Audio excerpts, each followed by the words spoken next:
بسم اللہ الرحمن الرحیم۔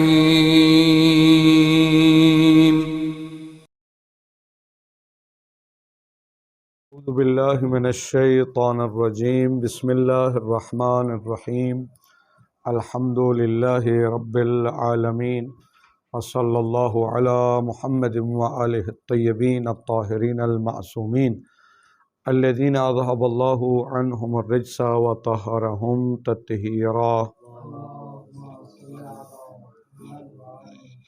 الثانی ما ہی القاعدۃ الثانویۃ عند التعارض۔ توجہ فرمائیں، ہماری بات ہے تعارض مستقر، یعنی وہ تعارض بدوی نہیں ہے بلکہ واقعاً تعارض ہے، ایک ثابت اور مستقر تعارض ہے۔ کل کہا تھا کہ جو قید اولیہ کا تقاضا ہے وہ کیا تھا؟ تخیر، ٹھیک ہے۔ قید اولیہ کا تقاضا تساقطہ ہے۔ صاحب کتاب نے کہا اذا تعارضا تساقطا، دونوں روایتیں اپنی حجیت کو کھو دیتی ہیں، ٹھیک ہے جی۔ وہ ہے قید اولیہ، تعارض مستقر میں قید اولیہ اذا تعارضا تساقطا ہے۔ آج دیکھنا ہے قید ثانویہ، ٹھیک ہے جی۔ پہلا نقطہ یہ ہے کہ یہ آپ ذہن میں رکھیں، اگر کسی جگہ پر ہمیں قید ثانویہ نہ ملے تو وہی قید اولیہ جاری ہوگا، یعنی کیا مطلب؟ وہی اذا تعارضا تساقطا۔ آپ فرماتے قید ثانویہ آیا موجود ہے یا نہیں ہے، پھر اس کا تقاضا کیا ہے؟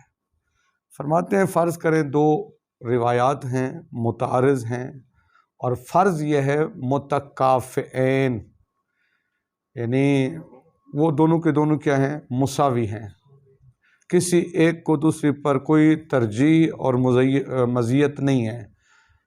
پہلی صورت یہ ہوگی، وہ جو دو روایتیں ہیں دونوں کے دونوں مساوی ہیں، کسی ایک روایت کو دوسری پر ترجیح حاصل نہیں ہے، یا یہ صورتحال ہوگی۔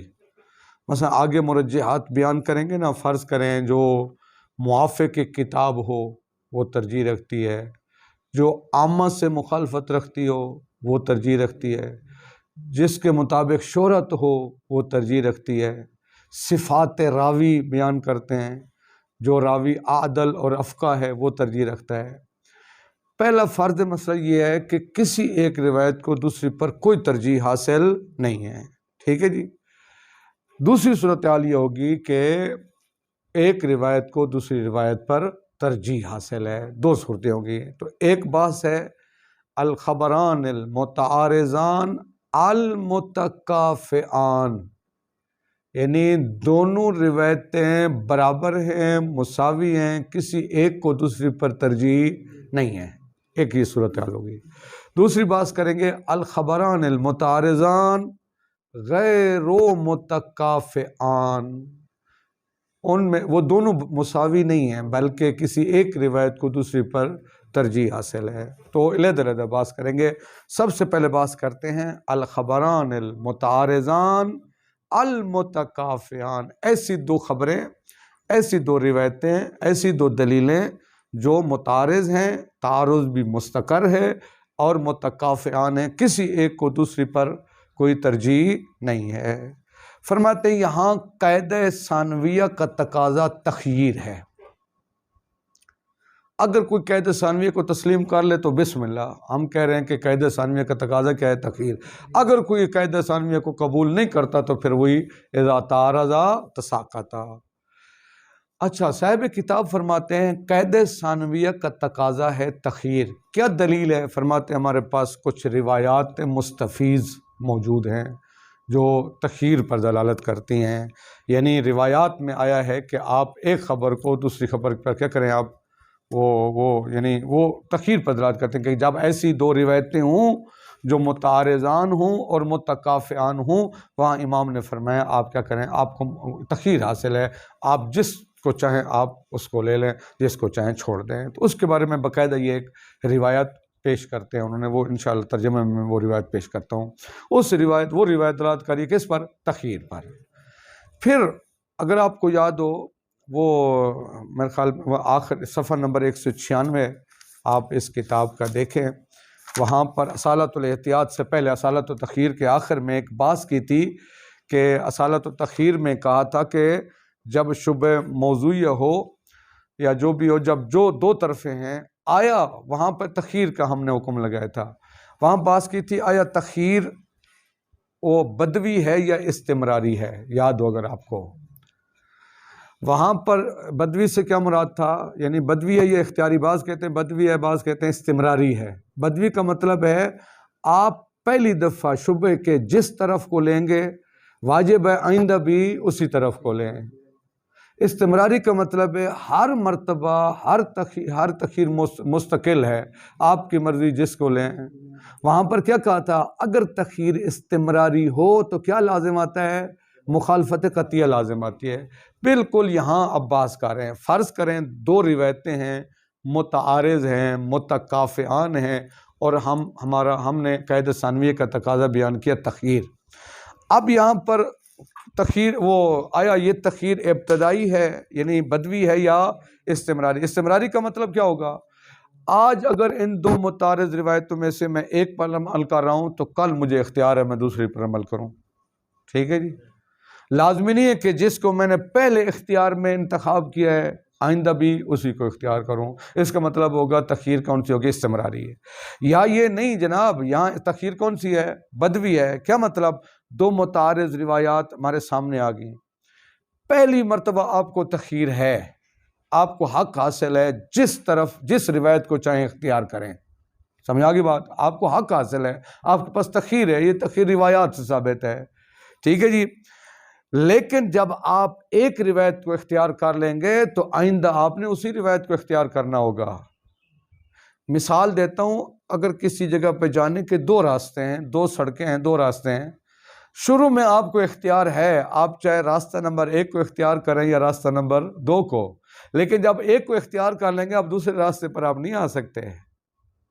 تو یہاں پر بھی کہتے ہیں تخییر آیا بدوی ہے، یعنی پہلے جس روایت کو آپ نے اختیار کیا دوبارہ بھی اسی کو اختیار کریں، یا استمراری ہے؟ فرماتے ہیں صاحب کتاب فرماتے ہیں یہاں پر بھی تخییر بدوی ہے، جس طرح کہ وہاں ہم نے کہا تھا، وہاں پر بھی کہا تھا تخییر کون سی ہے؟ بدوی ہے۔ کیوں؟ کہتے ہیں وجہ یہ ہے کہ اگر دو متعارض دلیلیں ہیں ان پر میں علیحدہ علیحدہ عمل کروں، ایک مرتبہ ایک روایت کو لے لوں، دوسری مرتبہ دوسری روایت کو لوں، تو اس سے مخالفت قطعیہ لازم آتی ہے۔ مجھے علم اجمالی ہے ان دو میں سے ایک واقعے کے مطابق ہے، ایک واقعے کے مطابق نہیں ہے، علم اجمالی منجز ہے۔ اگر میں نے دونوں کو اختیار کیا اس کا مطلب ہے مجھے مخالفت قطعیہ کا یقین ہو جائے گا، اور مخالفت قطعیہ عقل کہتی ہے حرام ہے، لہذا یہ کون سی ہے؟ تخییر بھی بدوی ہے۔ تو بس اب یہ اس کا میں لہذا ترجمہ کرا دوں، کہتے ہیں کہ جو خبر متعارضان ہیں یا متکافئان یا غیر متکافئان، متکافئان میں قید ثانویہ کا تقاضا تخییر ہے، اور یہ تخییر بدوی ہے، استمراری۔ اس کا ترجمہ کریں پھر آگے چلتے ہیں۔ الثانی ما ہی القاعدۃ الثانویۃ عند التعارض، جب تعارض پیش ہو تو قید ثانویہ کا تقاضا کیا ہے؟ قید اولیہ کا تقاضا کیا تھا؟ تساقطہ، اور دلیل بھی دی تھی، ٹھیک ہے جی؟ قد وقفت علی ان مقتضى القاعدۃ الاولیہ فی الخبرین المتعارضین، آپ واقف ہو چکے ہیں دو خبر متعارض میں جو قید اولیہ کا تقاضا ہے، هو التساقط اذا تعارضا تساقطا۔ اب فلو ثبت شیء علی خلاف تلک القاعدہ، قاعدہ اولیہ کا تقاضا تو یہی تھا، لیکن اگر اس قاعدہ اولیہ کے خلاف کوئی چیز ثابت ہو جائے، یعنی قاعدہ ثانویہ کسی اور چیز کا تقاضا کرے، تو ناخذ بہ، اسی خلاف تلک القاعدہ کو ہم لے لیں گے۔ بات سمجھ آئیے نا؟ دیکھیے قاعدہ اولیہ کا تقاضا کیا ہے؟ اذا تعارضا تساقطا، اگر اس کے خلاف کوئی چیز ثابت ہو جائے تو اسی کو ہم لے لیں گے۔ وَإِلَّا، لیکن اگر قاعدہ اولیہ ہمارے پاس ہے، قاعدہ ثانویہ موجود نہیں ہے، فہیا، تو یہی قاعدہ اولیہ محکمۃ، یہی حاکم ہوگا، اسی پر عمل کریں گے، یعنی اذا تعارضا تساقطا۔ فنقول، پس ہم کہتے ہیں ان الخبرین المتعارضین علی صورتین، یہ جو دو متعارض خبریں ہیں اور تعارض بھی مستقر ہے، اس کی دو قسمیں ہیں۔ نمبر ایک، الخبران المتکافئان، دو خبریں ہیں دونوں متکافئ برابر ہیں۔ اللذان، ایسی دو خبریں ہیں لا مزیت لأحدہما، دونوں خبروں میں سے کسی ایک کو کوئی مزیت اور فضیلت اور ترجیح حاصل نہیں ہے، تجھے وہ کوئی ایسی مزیت نہیں ہے، کوئی ایسی فضیلت نہیں ہے تجھے وہ جو مجھے بنے ترجیح ہو علی الآخر، کہ ہم اس روایت کو دوسری پر کیا کریں، ترجیح دیں۔ کسی ایک روایت میں ایسی مزیت اور فضیلت اور خصوصیت موجود نہیں ہے۔ نمبر دو، الخبران المتعارضان اللذان فی احدہما مزیت، توجہ فرمائیں، دوسری صورتحال یہ وہ خبران متکافئان نہیں ہیں، متکافئان، بلکہ ایسی دو متعارض خبریں ہیں فی احدہما مزیت، ان میں سے ایک کو ایک فضیلت حاصل ہے، توجب، جو مجھے بنتی ہے ترجیح ہو، ہم اس طرف کو ترجیح دیں علی الآخر، دوسری طرف پر۔ وَإِلَيْكَ الْكَلَامُ فِي كِلَا الْقِسْمَيْنِ، اب دونوں باتیں ہم علیحدہ علیحدہ کرتے ہیں۔ تو پہلی بات کیا ہوئی، الصورۃ الاولی الخبران المتعارضان المتکافئان، یاد رکھنا ہے المتکافئان کا مطلب ہے کسی ایک روایت کو کوئی ایسی فضیلت اور خصوصیت نہیں کہ جو ترجیح کا موجب بنائے، یعنی دونوں کو ترجیح حاصل، دونوں برابر ہیں۔ کہتے ہیں اذا وارد خبران متعارضان متکافئان، جب دو متعارض خبریں جو متکافئ ہیں وارد ہوں، من دون مزیت لأحدہما علی الآخر، کسی ایک کو دوسرے پر کوئی ترجیح حاصل، تو فقد استفاضت الروایات، یعنی یہ روایات مستفیضہ، یاد ہے نا، خبر واحد، خبر مستفیض اور خبر متواتر۔ خبر مستفیض وہ ہوتی ہے اس کے راوی تو خبر واحد کی نسبت زیادہ ہے لیکن وہ تواتر کی حد تک، تو کچھ مستفیض روایات دلالت کرتے ہیں علی التخیر بینہما، کہ ایسی صورت میں کیا ہے، تخیر ہے، یعنی قاعدہ ثانویہ کا تقاضا تخیر ہے۔ فمنہا، ان میں سے ایک روایت یہ ہے، ما روت تبرسی فی الاحتجاج عن الحسن بن الجہم قالا، وہ روایت کرتا ہے، قلت لہو، میں نے امام کی خدمت میں عرض کیا، تجیئن الاحادیث عنکم مختلفۃ، آپ سے منقول حدیثیں ہم تک پہنچتی ہیں وہ جو مختلف ہوتی ہیں آپس میں، ایک اور مسئلے کو بیان کر رہی ہوتی ہے، ایک روایت کسی اسی مسئلے میں اور حکم لگا رہی ہوتی ہے، یعنی تجیئن الاحادیث، احادیث ہم تک پہنچتی ہیں، عنکم، آپ کی طرف سے، لیکن وہ احادیث مختلفۃ، وہ مختلف ہوتی ہیں، تو ہم کیا کریں؟ تو سوال کیا کہ ہم ایسی صورت میں کیا کریں؟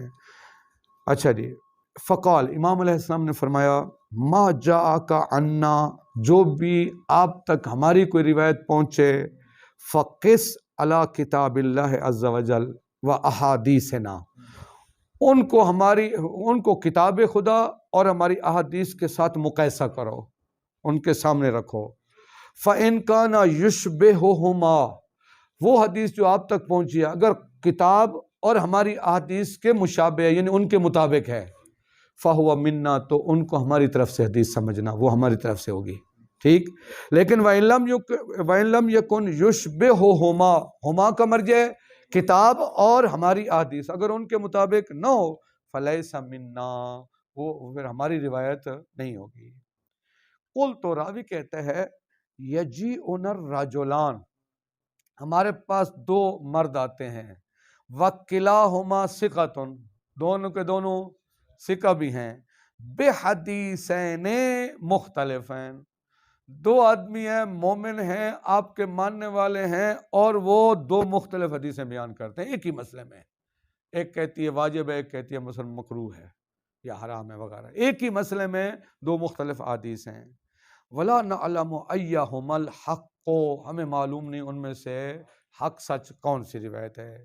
قال، امام نے فرمایا، فَإِذَا لَمْ تَعْلَمْ، اگر آپ کو علم نہ ہو کہ کون سی حق سچ ہے، فَمُوَسَّعٌ عَلَيْكَ، آپ کے لیے وسعت ہے، آپ کے اوپر ہم ایک سہولت دیتے ہیں، بِأَيِّهِمَا أَخَذْتَ، آپ جس کو چاہیں اختیار کر لیں، یعنی تخیر، یعنی آپ کو تخیر ہے، آپ جس روایت کو چاہیں۔ تو قاعدہ ثانویہ کا تقاضا کیا ہوا، خبر متکافئان میں تخیر ہوا، یہ حدیث دلالت کر رہی ہے۔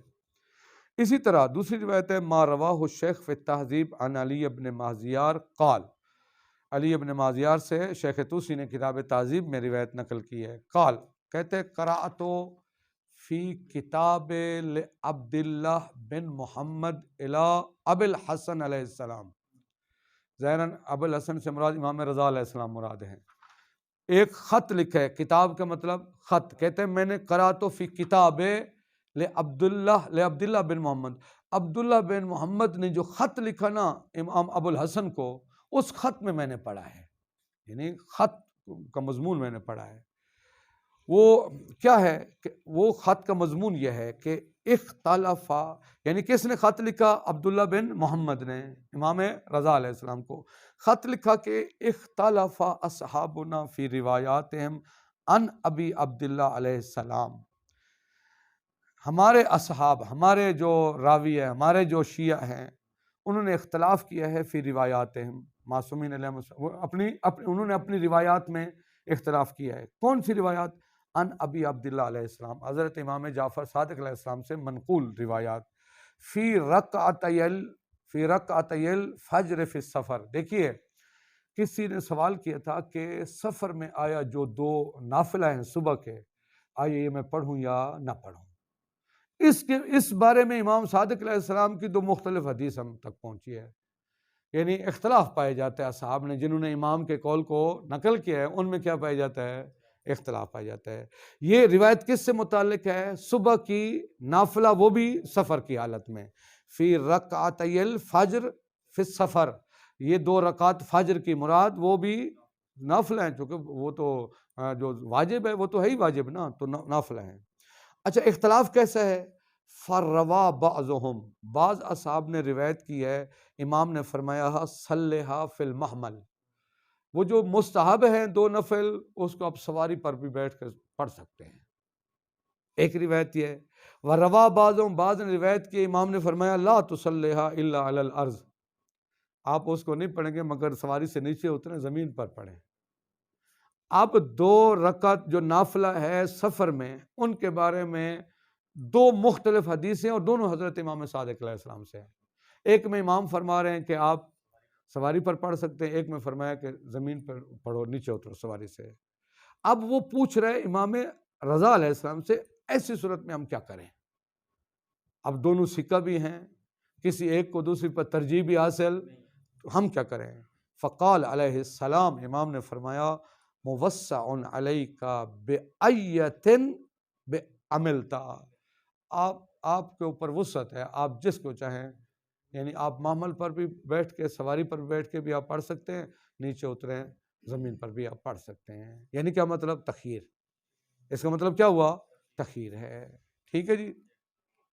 اب ذرا نقطہ سمجھنا ہے، والروایۃ بقرینۃ قولہ موسع علیک بأیۃ عملت ناظرۃ الی الاخبار المتعارضہ، ٹھیک ہے جی۔ کہتے ہیں اس میں زبانی سن لیں، کہتے ہیں اس روایت میں جو لفظ ہے نا موسع علیک، یہی ہے نا بأیۃ عملت، یہ جملہ قرینہ بن رہا ہے، یہ بتا رہا ہے کہ مسئلہ صرف اسی مورد میں منحصر نہیں ہے، ٹھیک ہے نا، یہ جو امام مسئلہ بیان کر رہے ہیں تخییر کا صرف اسی مورد کے ساتھ خاص، بلکہ امام ایک قاعدہ کلی کو بیان فرما رہے ہیں۔ قانون کلی یہ ہے کہ جب دو روایتوں میں اس طرح کا تعارض ہو تو آپ کیا کر سکتے ہیں؟ ان میں آپ کو تخییر ہے، ٹھیک ہے جی۔ اچھا کہتے ہیں کہ یہ ظاہراً یہ اخبار متعارضہ، یعنی صرف اس مورد کو نہیں بیان کریں، امام قاعدہ کلی بیان کریں، جب بھی ایسی متعارض روایات آ جائیں تو آپ کے پاس کیا ہے؟ تخییر ہے۔ دیکھیے فرماتے ہیں والروایۃ بقرینۃ قولہ، یہ روایت، یہ مبتدا خبر آگے آ رہی ہے، اس قول کے قرین، اس جملے موسع علیک بأیۃ عملت، اس قرینہ کے ساتھ روایت جو ہے ناظرۃ الی الاخبار المتعارضہ، روایت کی نگاہ صرف اس مورد کے ساتھ خاص نہیں، بلکہ روایت ناظر ہے کہ جہاں بھی دو متعارض خبریں ہوں، اس طرح کی صورتحال ہو تو آپ کو تخییر ہے۔ سمجھ آ گئی بات؟ یعنی کوئی یہ نہ کہے کہ یہ صرف اسی مورد کے ساتھ خاص ہے، موسعن علیہ کا یہ قرینہ بن رہا ہے کہ یہاں پر یہ امام ایک قاعدہ کلی بیان کریں کہ جہاں کہیں بھی دو متعارض روایات ہوں آپ کے پاس تخیر ہے. سمجھ آگی بات؟ یہ قرینہ بن رہا ہے. کون سا قول؟ امام نے فرمایا آپ کو وسعت ہے، آپ جس کو چاہیے قاعدہ کلی بیان کریں امام. ٹھیک. اچھا فرماتے ہیں کہ نعم سے سنیں، وہ اس روایت سے جو تخیر ثابت کی گئی صاحب کتاب اس کو قبول نہیں کرتے. کہتے ہیں اس روایت سے تخیر ثابت کرنا مشکل ہے. ذرا زبان سن لیں کیوں. کہتے ہیں مورد سوال ہے نافلہ، صبح کے نافلہ سے متعلق سوال ہے نا. ٹھیک ہے نہیں کہ آیا صبح کی نوافل جو ہے میں سواری پر پڑھوں یا زمین پر. تو امام علیہ السلام نے کیا فرمایا؟ تمہیں اختیار ہے. تو کہتے ہیں ممکن ہے کہ یہ تخیر صرف ایک مستحبی عمل کی وجہ سے ہو، کیونکہ نافلہ کیا ہے؟ ایک مستحبی عمل ہے. مستحبی عمل کے چند مراتب ہوتے ہیں. سواری پر بیٹھ کے پڑھیں گے تو اس کا ثواب کم ہوگا، نیچے پڑھیں گے تو اس کا ثواب زیادہ ہوگا. مستحب عمل کے کیا ہوتے ہیں؟ مراتب ہوتے ہیں. تو امام چونکہ مستحب عمل کے مختلف مراتب ہیں تو امام فرما رہے ہیں چاہے آپ کی مرضی بلند والے مرتبے کو اختیار کرو جس کا ثواب زیادہ، زمین پر پڑھو یا سواری پر بیٹھ کر پڑھو. ٹھیک ہے جی. یعنی یہاں امام مستحب عمل کے مراتب میں تخیر کا حکم دے رہے ہیں. ٹھیک ہے جناب. تو کہتے ہیں اس سے واجبات میں تخیر ثابت نہیں ہوتی ہے، کیونکہ واجبات کے مرتبے نہیں ہوتے. واجب یا واجب ہے یا واجب نہیں ہے. ایک روایت کہتی ہے کام واجب ہے، دوسری کہتی ہے واجب نہیں ہے. ایسا نہیں کہ ایک واجب ہو ایک واجب تر ہو. مستحبات کے درجے ہو سکتے ہیں، واجبات کے درجے ہیں. لہذا یہ مستحبات میں تو اس روایت سے تخیر ثابت ہوتی ہے. تو چونکہ مستحبات کے کیا ہوتے ہیں؟ مراتب ہوتے ہیں، مختلف مقام اس کے مرتبے ہیں، تو وہاں تخیر ہو سکتی ہے. واجبات میں تو اس طرح کے مرتبے ہیں، لہذا مستحبات میں تخیر سے اب واجبات میں تخیر کو ثابت، یہ اشکال ہے صاحب کتاب کا اس روایت کے ذریعے جو تخیر کو ثابت کیا گیا ہے. البتہ پہلی روایت کے ذریعے جو تخیر ہے اس کو تسلیم کرتے ہیں. وہ توجہ فرمائیں. کہتے ہیں کہ نام سے اشکال ہے، انہوں نے اس روایت سے تخیر کو ثابت کیا ہے. صاحب کتاب فرماتے ہیں ہاں موردھا ہے الامور المستحبہ، اس روایت کا جو مورد ہے وہ مستحب امور ہیں. والتخیر فی المستحبات لا یکون دلیلا علی التخیر فی الواجبات. اگر مستحبات میں تخیر ہے تو اس کا لازمہ یہ نہیں ہے کہ وہ واجبات میں بھی تخیر ہو. کیوں؟ لأن اولا سے مراد مستحبات، اولا سے مراد چونکہ مستحبات اس کے لیے ہوتے ہیں مراتبہ مختلفتاً فی الفضیلہ، فضیلت میں اس کے مختلف مرتبے. پس فیسع و تخیر بین درجاتہا، اس کے درجات مختلف درجات ہیں مستحب کے، ان میں سے آپ کو تخیر ہے جس درجے کو چاہیں اختیار کر لیں. لیکن وہذا بخلاف الواجبات، یہ بات کس کے برخلاف ہے؟ فَإِنَّ أَحَدَ الطَّرْفَيْنِ تَعَلَّقَ بِهِ الْأَمْرُ دُونَ الْآخَرِ. بھی کہنا یہ چاہتے ہیں واجبات کے درجات نہیں ہوتے کہ یہ واجب ہو یہ واجب تر ہو لہذا آپ اس واجب کو لیں یا اس واجب کو نہیں. جناب کہتے ہیں فَإِنَّ أَحَدَ الطَّرْفَيْنِ، ان میں سے ایک طرف تعلق بالامر، اس کے بارے میں امر آیا ہے، دون الاخر دوسرے کے بارے میں امر، یعنی ایک کام یا واجب ہے یا واجب اس کے مراتب نہیں ہے. لہذا اس روایت سے آپ یہ واجبات میں تخیر کو ثابت، لیکن پہلی روایت کو تسلیم کرتے ہیں. سمجھ آگی بات؟ اگلی بات، حل تخیر بدوین اور استمرارین، آیا یہ جو تخیر ہے یہ بدوی ہے یا استمراری ہے؟ یہ پہلے بات گزر چکے ہیں بدوی اور اختیاری. کہتے ہیں کہ استمراری. اذا ورد خبران متعارضان متکافئان، دو روایتیں متعارض، تعارض بھی مستقر اور ہیں بھی متکافئ. متکافئ کا مطلب ہے کسی ایک کو دوسری پر کوئی ترجیح حاصل. اب ہم نے کہا قاعدہ ثانویہ کا تقاضا کیا ہے؟ تخیر. اب سوال یہ ہے فحل التخیر بینہما بدوی اور استمراری، آیا ان کے درمیان جو تخیر ہے بدوی او استمراری، بدوی ہے یا استمراری ہے؟ بمعنی کیا مطلب؟ ان لہ اختیار غیر مختارہ فی الواقعۃ الاولی، کیا کسی شخص کو یہ اختیار ہے پہلے واقعہ میں جس کو اختیار کیا ہے اب آئندہ اس کے غیر کو اختیار کرے؟ یعنی پہلی مرتبہ جب تخیر کا موقع ملا تو ایک روایت کو لے لیا کیونکہ اس کے پاس تخیر تھی، دوسری مرتبہ دوسری روایت کو، یا یہ اختیار ہے یا اختیار نہیں ہے. والحق انہ بدوی، صاحب کتاب فرماتے ہیں حق یہ ہے کہ یہاں بھی تخیر بدوی ہے۔ وقد سبق بیانہ فی مبحث الاشتغال، بحث احتیاط، اشتغال کا مطلب کیا تھا؟ احتیاط، وہاں پہ یہ بات گزر چکی ہے۔ وذکرنا فی ہے، وہاں ہم نے ذکر کیا، وہ دلیل بالکل یہاں پر لے آئیں۔ ہم نے وہاں کہا ہے کہ ان المخالفۃ القطعیۃ العملیۃ للعلم الاجمالی قبیح و حرام، وہاں شبہ کی دو طرفیں تھیں، ٹھیک ہے جی۔ شروع میں تخیر ہے، آپ نے ایک طرف کو لے لیا، ہو سکتا ہی واقعے کے مطابق ہو، ٹھیک ہے، لیکن آئندہ جب آپ دوسری طرف کو لیں گے، جبکہ علم اجمالی ہے کہ ان میں سے ایک واقعے کے مطابق نہیں ہے، اس کا مطلب ہے آپ کو علم ہو جائے گا کہ آپ نے مخالفت قطعیہ کی ہے۔ یہاں پر بھی ایسی صورتحال ہوگی۔ کہتے ہیں مخالفت قطعیہ عملیہ علم اجمالی کی، علم اجمالی کی مخالفت قطعیہ عملیہ قبیح و حرام، قبیح ہے اور من غیر فرق بین ان تکون المخالفت دفعیۃ او تدریجیہ، یہ اس میں فرق نہیں ہے کہ مخالفت دفعی ایک مرتبہ مخالفت کریں، یا پہلے آپ نے ایک طرف کی عمل کیا بعد میں دوسری طرف کو عمل کیا تو یہ مخالفت تدریجی ہو جائے گی، اس میں کوئی فرق نہیں ہے۔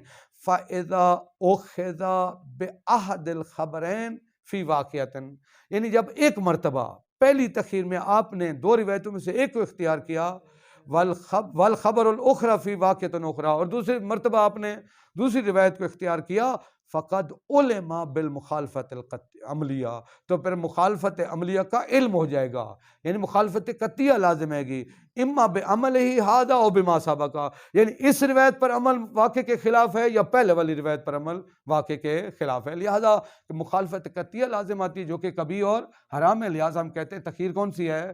تخیر بدوی ہے۔ وصلی اللہ علی محمد وعلی محمد۔